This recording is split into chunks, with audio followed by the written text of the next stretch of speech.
जय हिंद दोस्तों, मैं राहुल चरित्रा आपका यूट्यूब चैनल पे आप सभी का स्वागत करता हूं।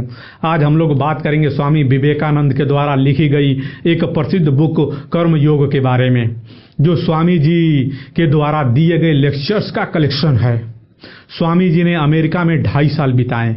वहां पर उनका बहुत जबरदस्त तरीके से स्वागत किया गया। स्वामी विवेकानंद को वहां पर बहुत पसंद किया गया।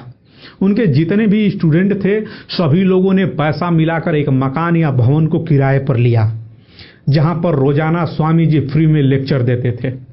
इस बुक समरी में उनके द्वारा दिया गया लेक्चर्स को उनके ही स्टूडेंट द्वारा लिखा गया है, जो काम यानी कर्म और ड्यूटी यानी फर्ज और कर्तव्य के बारे में है। आप अपने काम से प्यार करना और बदले में कुछ मिलने की आशा न करना आदि के बारे में सीखेंगे। आप सीखेंगे कि अपने कर्म यानी ड्यूटी को कैसे खुशी से स्वीकार करना है और उसे पूरे दिल से कैसे निभाना है। इंसान का कैरेक्टर यानी चरित्र उसके सभी एक्सपीरियंस को मिलाकर बनता है, चाहे वह सुख हो या दुख हो या दर्द हो। ये सभी उसके कैरेक्टर को शेप या आकार देते हैं और अज्ञानता से ज्ञान की ओर ले जाते हैं। आपके एक्शन के पीछे असली मकसद क्या है? लोग हमेशा किसी खास मकसद के लिए कुछ कर्म करते हैं। कुछ लोग शोहरत पाने के लिए, कुछ लोग पावर पाने के लिए और कुछ लोग धन दौलत के लिए, तो कुछ स्वर्ग जाने के लिए और कुछ पश्चाताप के लिए। लेकिन सबसे महान और नेक कर्म होता है काम। एग्जाम्पल के लिए कुछ लोग गरीबों की मदद और सेवा करते हैं। फेमस होने या अपना पहचान बनाने के लिए ऐसा नहीं करते। वे लोग सिर्फ इसलिए करते हैं क्योंकि उन्हें भलाई का कर्म करने में विश्वास है, उन्हें यह काम करना अच्छा लगता है। क्या एक आदमी जो काम को काम समझकर करता है उसे कुछ हासिल होता है? हाँ, असल में उसे ही सबसे ज्यादा फायदा होता है। बिना किसी निजी स्वार्थ से किया गया कर्म मन, शक्ति और आत्मा के लिए सबसे अच्छा होता है। लेकिन इसे सच में अपनी सोच और जीवन में उतारने के लिए बहुत सेल्फ कंट्रोल की जरूरत होती है। क्या आप ऐसा करना चाहेंगे? सिर्फ 10 मिनट के लिए बिना सेल्फिश मकसद के काम करके देखिए। यह भी आपको बहुत मुश्किल लगेगा। इस काम के बदले में कुछ न मिलने की सोच भी हमें परेशान कर देती है। इसीलिए बिना किसी सेल्फिश मकसद के काम करना आपकी असली शक्ति को दिखाता है। ऐसा करने के लिए एक strong will power and strong character की जरूरत होती है। आप किसी की मदद करना चाहते हैं तो यह मत सोचिए कि उस इंसान का क्या रिएक्शन होगा। उसके धन्यवाद देने का इंतजार मत कीजिए। यह आशा मत कीजिए कि वह अभी आपके लिए कुछ करेगा या बदले में आपको कुछ करेगा। आप अच्छा कर्म करना चाहते हैं तो बस उस पर कायम रहिए। इनाम के बारे में सोचने की जगह आप और ज्यादा अच्छे कर्म करने के बारे में सोचिए। अभी आपके अंदर सिर्फ खुद के लिए काम करने का जोश है, लेकिन समय के साथ साथ प्रैक्टिस करते करते आप बिना किसी स्वार्थ के काम करना सीख जाएंगे। रोज सेल्फ कंट्रोल की प्रैक्टिस कीजिए। यह बहुत जल्दी आपकी हैबिट बन जाएगी और यह हैबिट आपका कैरेक्टर और संस्कार बन जाएगा। बस इतना याद रखिए कि कर्म ही फल है। फल ज्यादा समय तक सुकून नहीं देता है, लेकिन कर्म हमेशा सुकून देता है। हर इंसान का खुद के जीवन में अपना अलग अलग रोल और आइडियल यानी आदर्श होता है। कोई किसी पर अपनी सोच को थोप नहीं सकता। जो रोल आपको मिलता है उसे अच्छी तरह से पूरा करने की कोशिश कीजिए। किसी और की तरह बनने की कोशिश मत कीजिए। आप अपने दिए गए रोल को पूरे मन से अच्छी तरह से निभाकर खुद को सच के और करीब ले जा सकते हैं। अपने कर्म के बदले में कुछ मिलने की आशा मत रखिए। यही कर्म करने का सीक्रेट है। आइए एक कहानी के माध्यम से हम लोग कर्म को समझते हैं। एक राजा था जो अपने राज्य में आने वाले हर सन्यासी से पूछा करता था, कौन महान है?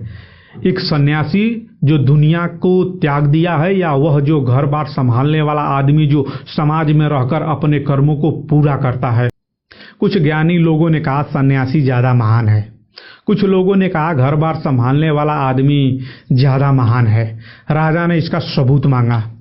राजा का एक शर्त था, जो इस शर्त को पूरा नहीं करेगा उसको राजा का आदेश मानना पड़ेगा।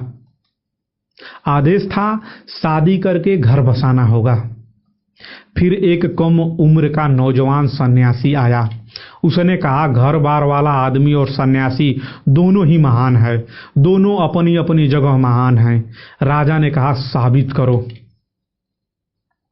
उस नौजवान सन्यासी ने राजा से कहा मेरे साथ एक यात्रा पर चलिए ताकि मैं इसे साबित कर सकूं। राजा ने अपना राज्य और सेवकों को छोड़कर अकेले यात्रा पर चल दिए। चलते चलते आखिरकार एक महान राज्य में पहुंच गए। उस खूबसूरत राज्य की राजकुमारी शादी के लिए अच्छे लड़कों की तलाश कर रही थी। रानी एक परफेक्ट जीवन साथी की तलाश में रोज एक समारोह का आयोजन करती थी। राजकुमारी बहुत सुंदर थी। राजकुमारी जिसे भी पति के रूप में चुनेगी उसे समय आने पर राज्य पर शासन करने का सौभाग्य मिलेगा। बहुत सारे लोग आए, लेकिन राजकुमारी को जिसकी तलाश थी वह उसे नहीं मिल रहा था। फिर एक दिन उसने एक बहुत ही रूपवान सन्यासी को देखा। जो सन्यासी था उस सुंदर राज्य को बस एक नजर देखने के लिए रुका था, लेकिन राजकुमारी को उससे प्रेम हो गया था।